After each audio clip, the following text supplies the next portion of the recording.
Hello again, and welcome back to Tips for the Transition. This is part 3 of my conversation with holistic health practitioner Raquel Perez.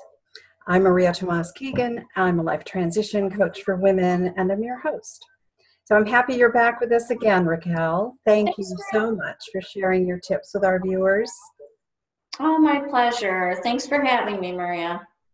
It's my pleasure. So in our first 2 chats, you shared your story about being shot in the line of duty and how meditation was one of the integral elements of your healing from the wound and the loss of your career. Yes. So in your experience, what was the ultimate self-care practice that you learned in your recovery process? It is the best thing ever, in my opinion, Reiki. And I would love to tell people a little bit more about it. Okay, so what is it? Reiki is actually used, they use it in hospice, they use it in hospitals. Sometimes they can't tell you that's what they're using because of insurance. Rei is universal life force energy. And then it's a Japanese relaxation technique. And then Ki it's the energy that flows through all things. So it's our connection to source, God, nature, whatever people want to call it, whatever resonates with them. And they also call it in the medical field healing touch therapy. Ah, so how did Reiki help you with your own self-care?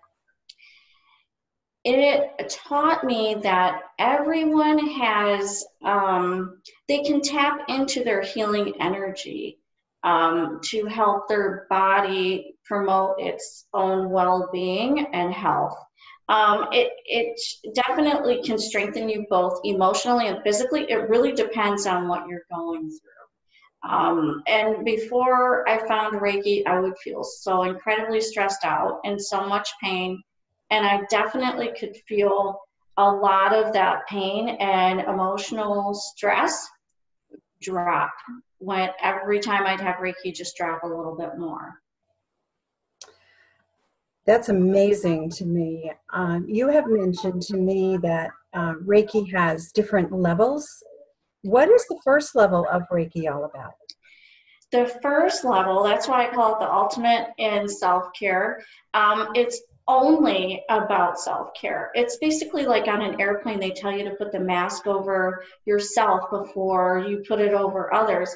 And Reiki basically tells us the same exact thing. Learn how to heal yourself before you help others heal. And just let that energy flow. So what makes a Reiki session or a class so effective when someone's experiencing a difficult life transition? My magic phrase is that Reiki is like an energetic massage of the soul. And it helps to release tension, and it helps people to completely relax.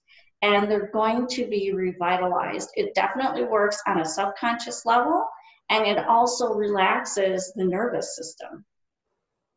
And it lasts about 2 weeks. It can last about 2 weeks, that feeling.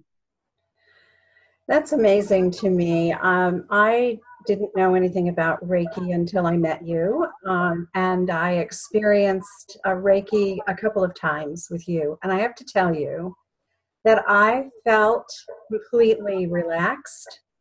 And when the session was over, I did feel rejuvenated. So I from my little experience, I can understand how powerful it might be. So what other forms of self-care have helped you, Raquel? I am so glad you asked. My biggest other forms of self-care is definitely healthy eating and definitely fitness. That's great. And we're going to cover those 2 topics in our 4th part of our video series. Yay. So please stay tuned again. So among Raquel's talents, many talents, meditation guide and Reiki master being 2 of them, she's also a chef who graduated from, let's see if I can get this right with the accent, Le Cordon Bleu Yes. Culinary School. Did I say that right? Yes, ma'am. In the meantime, be sure to access Raquel's free gift, 10 self-care tips for the mind, body, and soul at the holidays and every day. To request that, take a note of the link at the bottom of this video, or below the video itself, there's a link for you too, and we'll send it to you right away. So stay tuned for chat number 4. Till then, bye.